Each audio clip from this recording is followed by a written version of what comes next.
ایک نہر کا پل اس قدر تنگ تھا کہ ایک ساتھ دو بکریوں کا گزر ناممکن تھا۔ ایک دن ایک بکری اس پل پر جا رہی تھی۔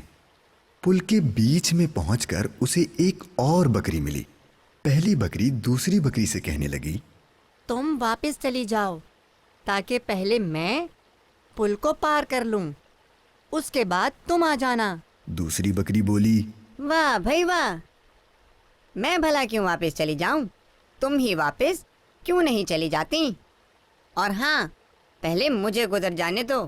پہلی بکری نے اکڑ کے جواب دیا، تمہیں واپس جانا پڑے گا کیونکہ میں تم سے زیادہ طاقتور ہوں۔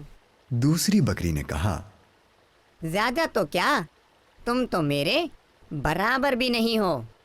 پہلی بکری کو یہ سن کر غصہ آ گیا، جھنجھلا کر بولی، اچھا، اس کا پتہ ابھی لگ جائے گا۔ یہ کہہ کر اس نے لڑنے کے لیے اپنے سینگ نیچے جھکا لیے، اور پھر دوسری بکری نے اسے روکتے ہوئے کہا، ٹھہرو ٹھہرو، دیکھو، لڑنے سے کوئی فائدہ نہیں۔ اگر ہم لڑیں گے تو دونوں نہر میں گر کر ڈوب جائیں گے۔ میری سمجھ میں ایک ترکیب آئی ہے، میں پل پر لیٹ جاتی ہوں، تم میرے اوپر سے گزر جاؤ۔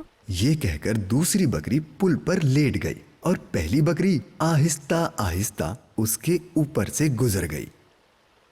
اس کے بعد دوسری بکری بھی آرام سے پل پار کر گئی۔ پیارے مدنی منوں، دیکھا آپ نے، اگر یہ بکریاں لڑنے لگتی تو ان میں سے کسی کی بھی جان نہیں بچتی۔ سبق: سچ یہ ہے کہ جو کام غصے سے نہیں ہوتا وہ نرمی سے ہو جاتا ہے۔ فرمان مصطفیٰ صلی اللہ تعالی علیہ وآلہ وسلم ام المؤمنین حضرت سیدتنا عائشہ صدیقہ رضی اللہ تعالی عنہا سے ارشاد فرمایا، جس شخص کو نرمی سے حصہ ملا اسے دنیا و آخرت کی بھلائی سے حصہ ملا، اور جو شخص نرمی سے محروم رہا وہ دنیا و آخرت کی بھلائی سے محروم رہا۔